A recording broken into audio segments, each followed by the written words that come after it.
From there, Luke, first of all, tell us a bit more about what happened there today. Well, ceremonies began around about 9 o'clock in the morning at just to the north of the city at the Stade de France. It was a procession through each of the 6 sites that were hit in the city centre. Now, ceremonies here unfold at the Bataclan. That's where they have just finished. Took about 2.5 hours to get here, led by French Prime Minister Edouard Philippe.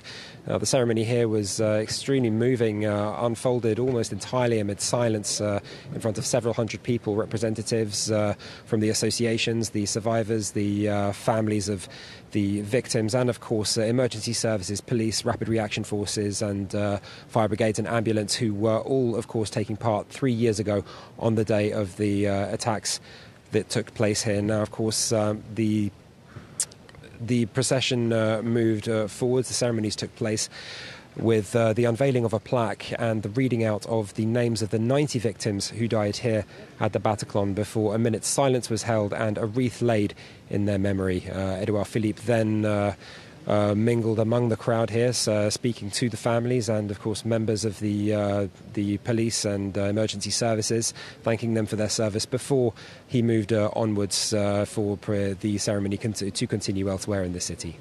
Luke, just very briefly, tell us a bit more about the Bataclan itself, such an iconic venue, now so marked with tragedy. What is its future going to be?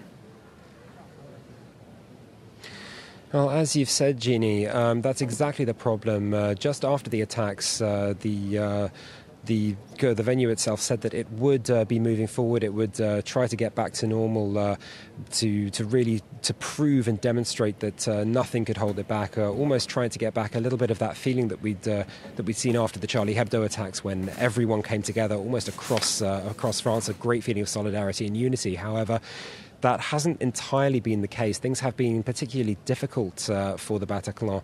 It's the sheer number of victims, 90. It was one of the worst attacks in modern French, the worst attack in modern French history. And local residents, for example, telling me here this morning that they haven't been able to go back even to the cafe for a coffee because of the memory is just too strong there. The memory of that trauma is still very much in mind, even 3 years later.